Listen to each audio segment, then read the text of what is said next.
Welcome back to the swamp, my friends, and greetings to those of you who are joining us for the first time.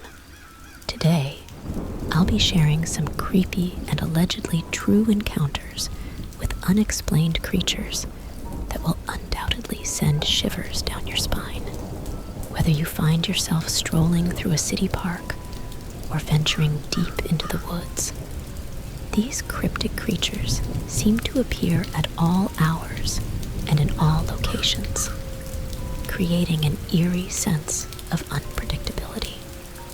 If you have a chilling encounter to share, feel free to submit your story at swampdwell.net or through the email provided in the description below. I'd love to feature your tale here in the swamp. For those who are new, don't forget to hit that like button, subscribe, and turn on notifications.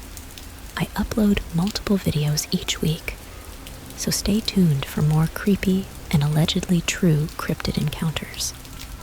Now, let's delve into a first-hand account titled, My Encounter with the Hidebehind, shared anonymously.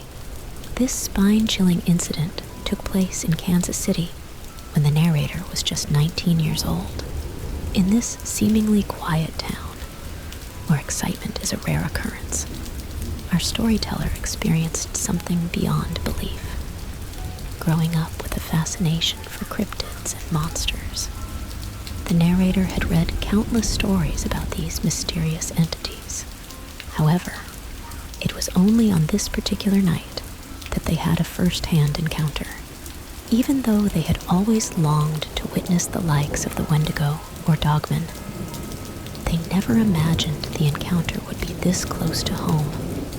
The evening began with the narrator in their bedroom, drawing and enjoying the solitude of a freezing night, engrossed in their artwork and exchanging texts with friends. They were interrupted by a reminder from their mom to take out the trash.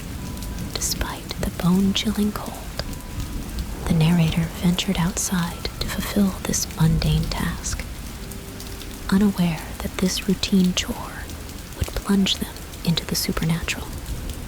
As we continue, the tension builds, and the mystery surrounding the Hidebehind unfolds.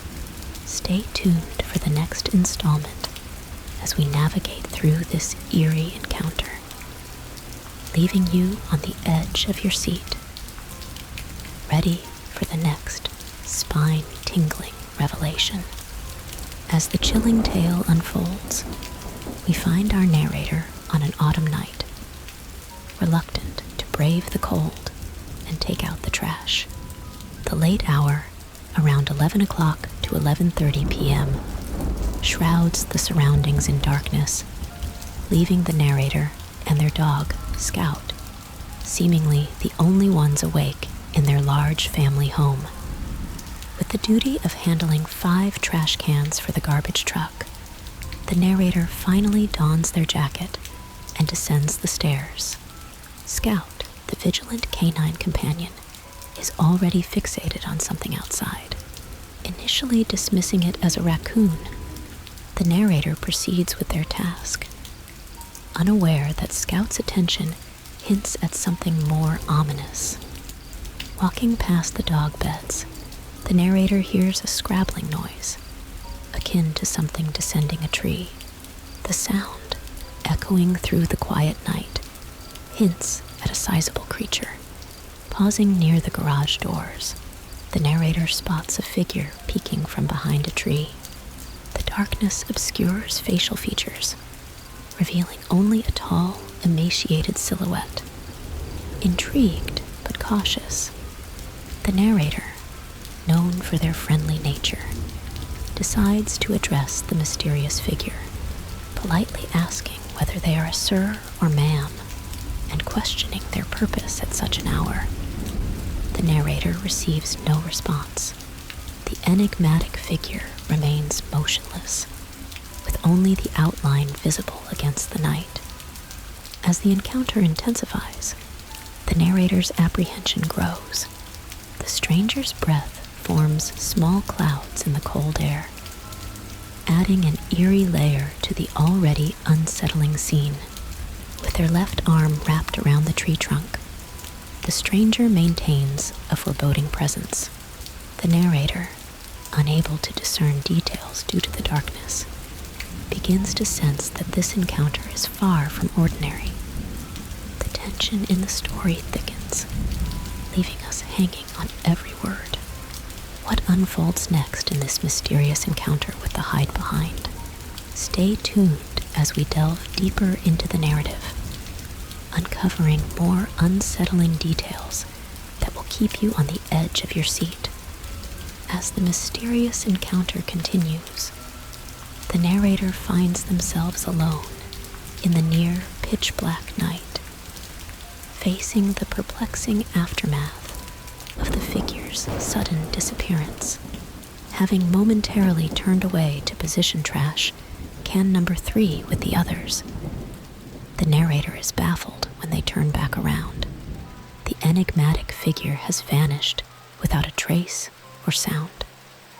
Perplexed, the narrator inspects the tree where the mysterious person had been standing just moments before. Disturbed ground and a faint mark on the tree reveal evidence of the encounter. The narrator, now armed with only a phone light, gazes up at the tree but finds no conclusive answers. The urgency to complete the task increases due to the freezing temperature, and the narrator hurriedly finishes placing the trash cans. Reflecting on the encounter, the narrator speculates that they might have encountered one of 3 different cryptids: a rake, a skinwalker, or perhaps a Hidebehind. The Hidebehind, an old cryptid from America's early logging history, was known for lurking behind trees and using them as cover to hunt prey, particularly humans. Descriptions of the Hidebehind vary, ranging from a large reptilian creature to a big black furry beast. Despite the eerie experience, the narrator expresses a lingering curiosity and desire to encounter the mysterious being again. The allure of the unknown and the unverified history of Hidebehinds add an element of suspense to the narrative, leaving the audience on edge, eager for more. In the next segment, we shift to a different tale titled, Not a Dog, but a Beast. The narrator, addressing the swamp dweller, recounts an unsettling experience from about 4 years ago. Venturing into a park with a friend, their routine bike ride takes an ominous turn when they encounter a creature with black fur and unnaturally long, sharp claws. Stay tuned as we delve into this chilling story, exploring the unsettling encounter with a mysterious and possibly otherworldly creature, brother who always made family trips more enjoyable. But this time, he was absent. Despite my initial reluctance, I agreed to join the hike up Camelback Mountain. Little did I know that this decision would lead to an experience that shattered my perception of the world. The day was sunny, and the sun began its descent as we embarked on the journey. Many people believe in the reality they perceive, a world where they think they have uncovered all the apex predators, leaving humans at the top of the food chain. As we ascended the mountain, I couldn't shake the feeling of being watched, of being hunted. The belief that we are no longer prey to unseen predators had lulled us into a false sense of security. I, a seemingly ordinary 14-year-old with braces and a love for lacrosse, was about to confront the harsh reality of being prey. In Phoenix, Arizona, the landscape offered a picturesque backdrop to our family hike. My grandparents, seemingly opposites in personality, shared a love for family and the great outdoors.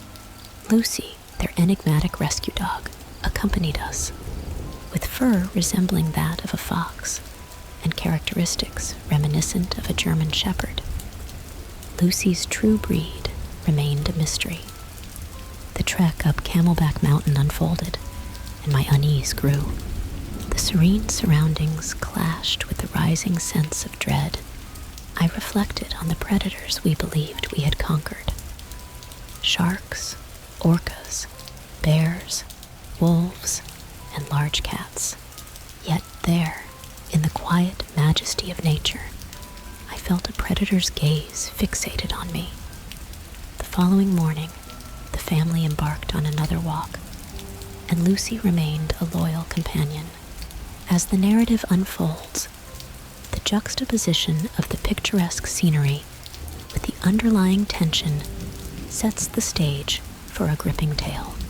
Stay tuned as we delve deeper into this unsettling experience, unraveling the mysteries hidden within the serene landscapes of Camelback Mountain. Times when we are outmatched, preyed upon by forces beyond our understanding. As the car journey continued, my thoughts drifted to my absent brother, Jayan, and the newfound solitude on this family trip. The realization that he had been my confidant until 8th grade, a pillar of support and friendship, left a void that now echoed with his absence. Sitting beside my grandmother, the car's rhythmic hum accompanied by Lucy's panting, I found solace in the scorching sun outside. Seeking reassurance, I glanced at the rearview mirror, hoping to see Lucy's smiling face. However, the reflection revealed a canine companion, ever watchful but silent. Drifting into a nap, my mind recalled a story from my grandfather, Papa, on my mother's side.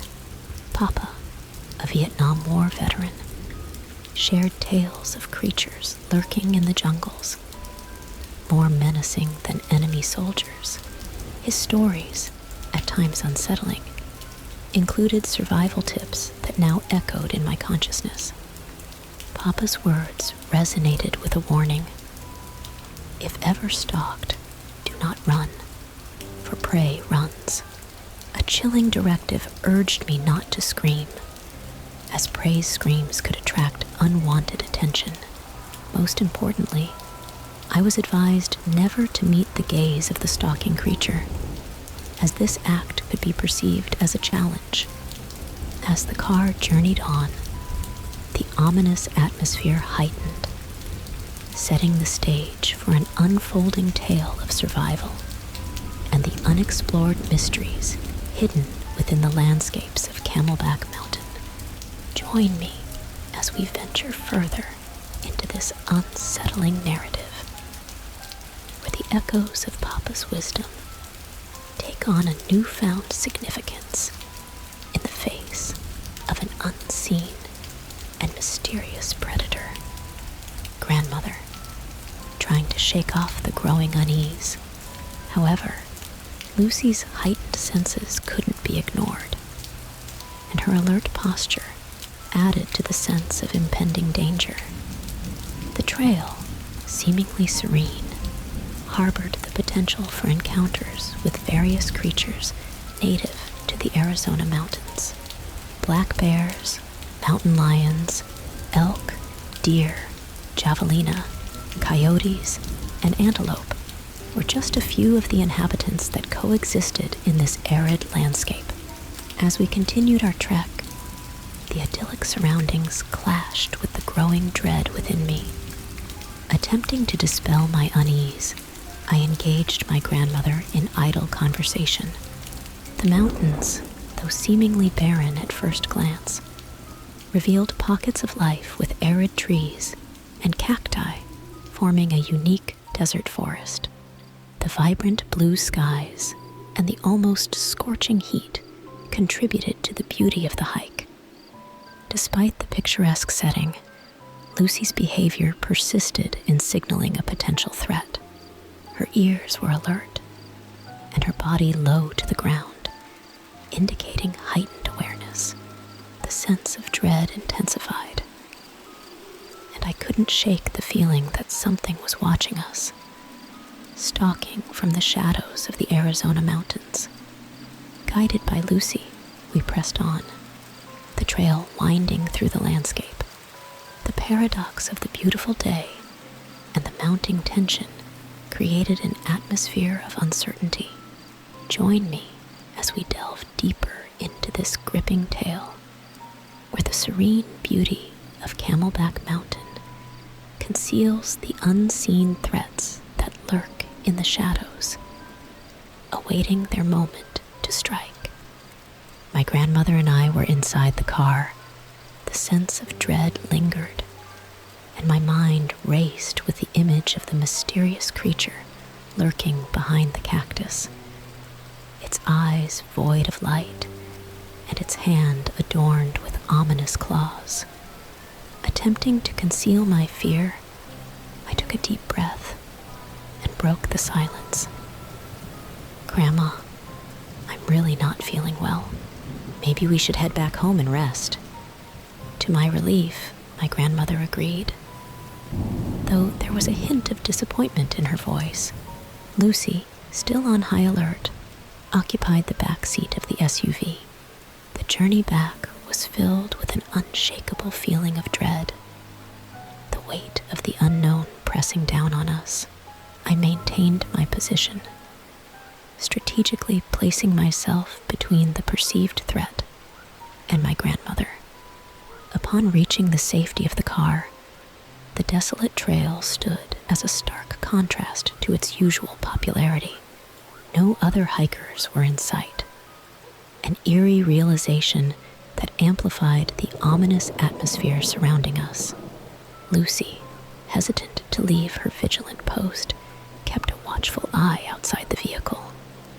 As we drove away from Camelback Mountain, the sense of relief was palpable, yet the encounter left an indelible mark, a reminder that in the vast expanses of nature, humans may no longer be the apex predators.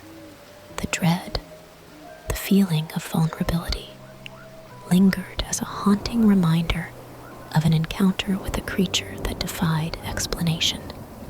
Join me as we explore the aftermath of this unsettling experience, unraveling the mysteries hidden within the arid landscapes, and confronting the unsettling reality that there are beings lurking in the shadows, waiting to challenge our assumptions of dominance in the natural world.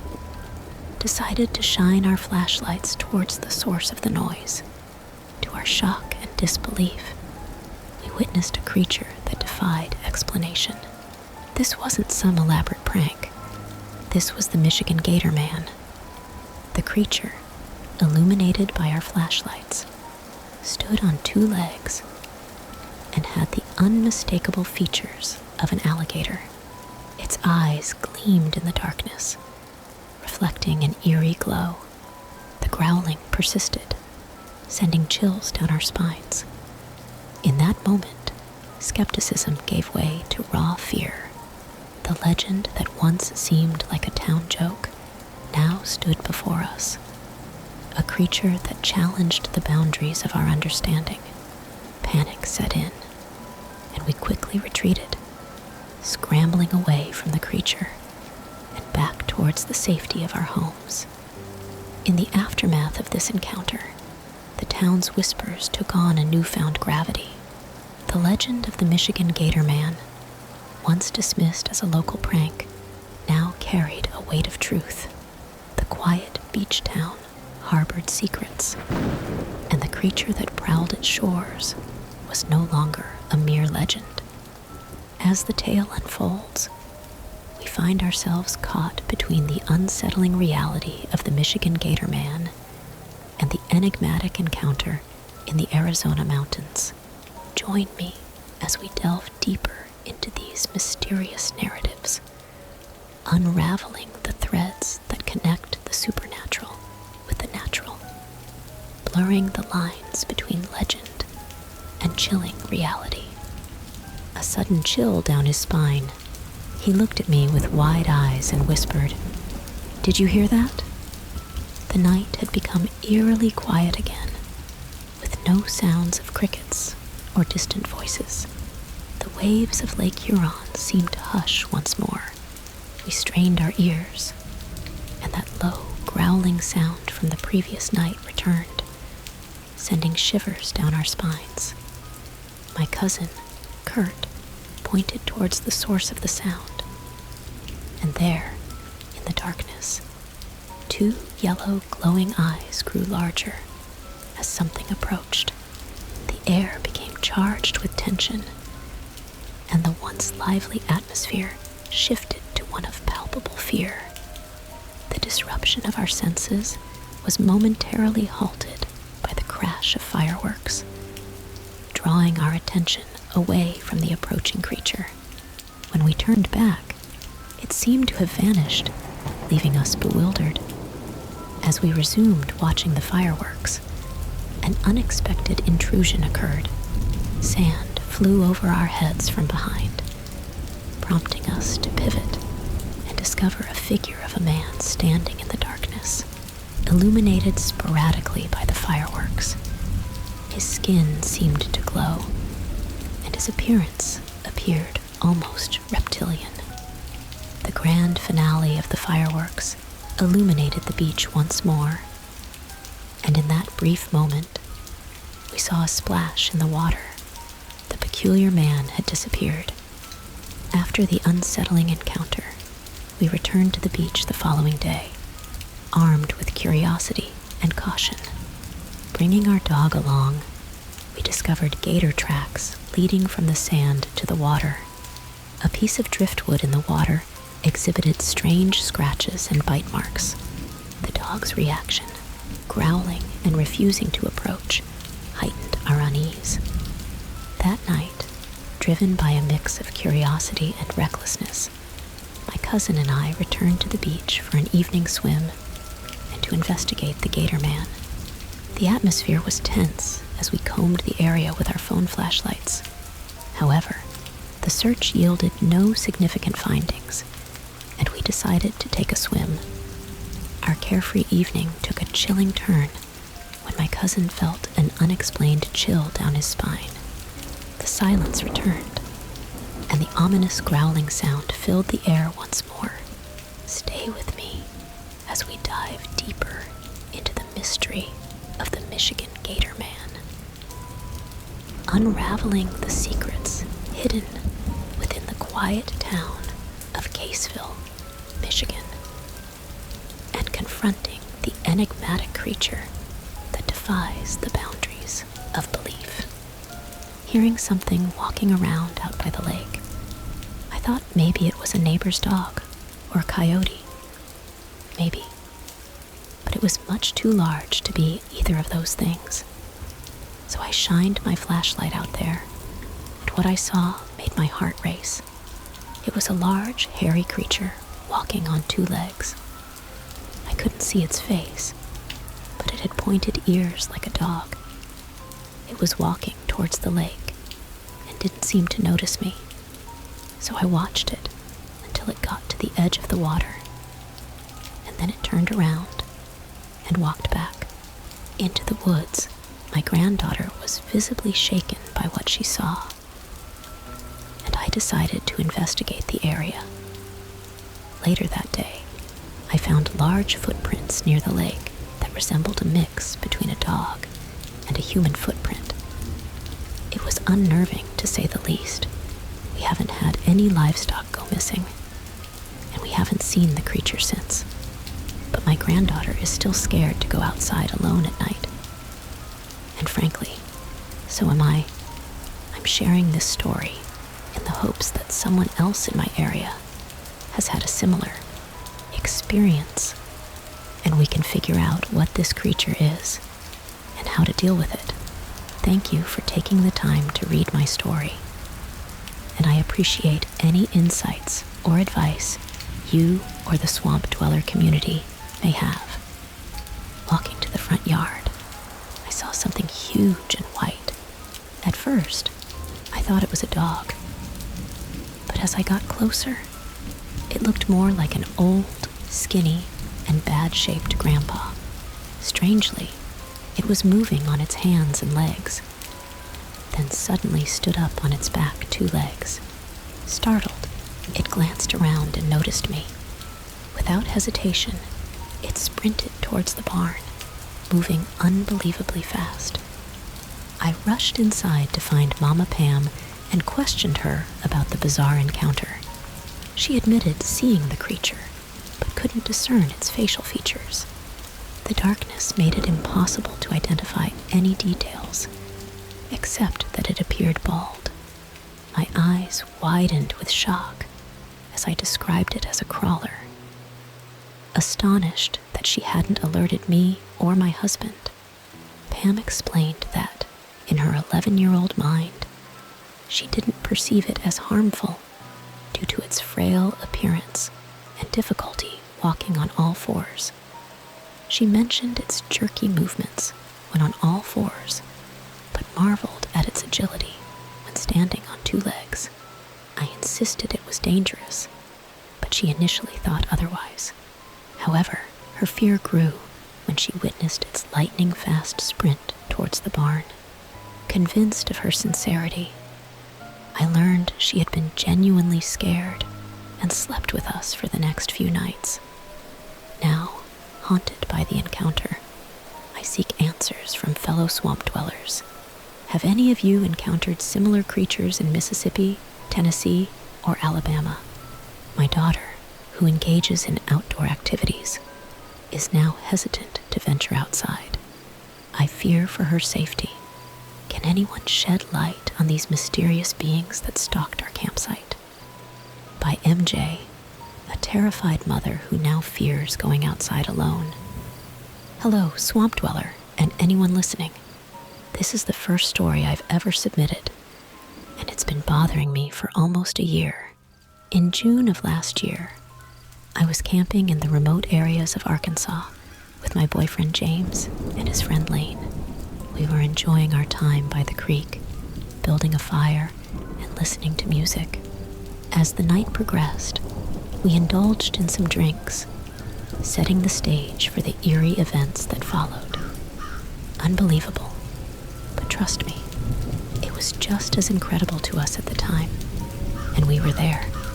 We were all sitting around the fire when James and Lane spotted a small fire in the distance.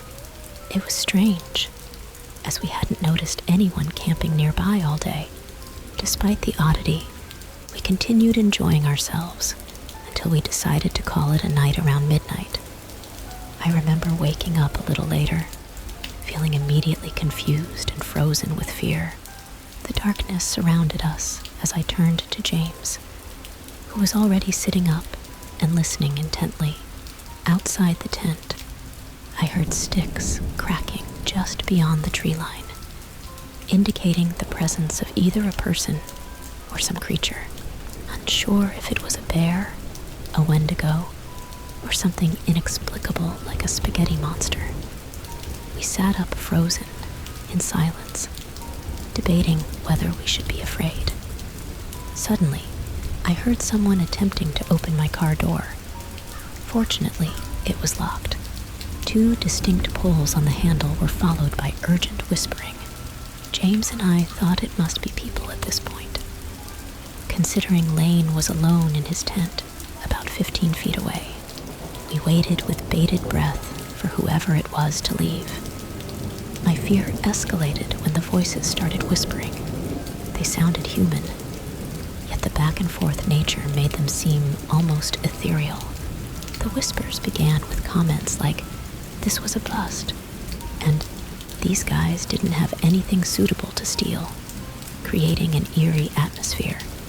The situation was growing stranger by the second. We heard a third voice, seemingly out of nowhere, suggesting, "Maybe we check the tents."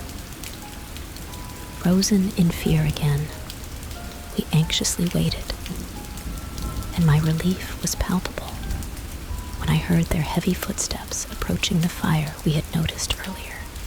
Now, you might be wondering why I'm submitting this under the cryptic category.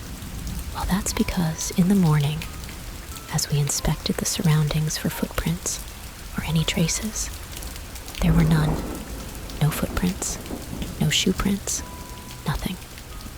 When I mentioned the voices sounding ethereal, it's worth noting that it felt as if they were whispering right in our ears. Yet somehow, their whispers carried across the distance to where our car was parked. Additionally, we had heard rumors about gnomes, fairies, trolls, and various other odd creatures said to roam these areas. Perhaps it was something like that. Or maybe just a band of thieves with incredibly light-footed movements. What I can't explain is the surreal nature of the experience. We were unnerved, considering that those people, creatures, or whatever they were, could have posed a serious threat if they had chosen to harm us. However, we were relieved that they seemed to consider our belongings worthless. Nevertheless, we unanimously decided that camping in that area was out of the question for the foreseeable future. Thanks for listening to these creepy encounters, and I'm eager to hear any insights or similar experiences from the swamp community. Downright strange cryptid encounters and horror stories that'll send shivers down your spine tonight. If you enjoyed these tales, make sure to smash that like button, silly. The more likes this episode receives, the more YouTube promotes it to fresh new eyes, contributing to the growth of the swamp's ever-expanding waters. For those new to the swamp, be sure to subscribe and turn on notifications. I upload new episodes multiple times a week and frequently live stream, sharing chilling stories. Join me and don't miss out on the eerie narratives. I'm eager to hear from you in the comments below. Let me know which story was your favorite tonight. Your feedback helps me curate better stories for future episodes, and I appreciate reading your reviews. If you're on the go and don't have YouTube Premium, but still want to download and listen to your favorite swamp dweller scary stories, you can download them for free on Spotify, Apple Podcasts, and virtually everywhere else you find podcasts online. If you're listening on Apple Podcasts or Spotify, please give this episode a 5-star rating, as it helps us grow on those platforms. I'll be back soon with another creepy episode. Stay tuned and stay spooked, swamp dwellers. And so, as we draw the veil on these mysterious tales from the crypt, may the lingering echoes of strange encounters and spine-chilling whispers stay with you into the night. If you found yourself entangled in the web of these peculiar narratives, don't forget to leave your mark by hitting that like button and sharing your thoughts in the comments below. For those wandering into the swamp for the first time, don't forget to subscribe and turn on notifications. I weave new episodes multiple times a week, and our community gathers nightly for live streams filled with bone-chilling stories. Your feedback, dear listeners, is the compass guiding us through the shadows. Let me know in the comments which story sent a shiver down your spine, shaping the path for future journeys into the unknown. Whether you're on the road or nestled in the dark corners of your home, these stories are available for download on Spotify, Apple Podcasts, and other podcast platforms. Feel free to carry the swamp's eerie whispers with you wherever you go. If you're listening on Apple Podcasts or Spotify, a 5-star rating would be a lantern lighting our way through the darkness on those platforms. Stay vigilant, stay curious, and join me soon for another unsettling adventure into the realm of the unknown. Until then, may your nights be filled with mysterious wonders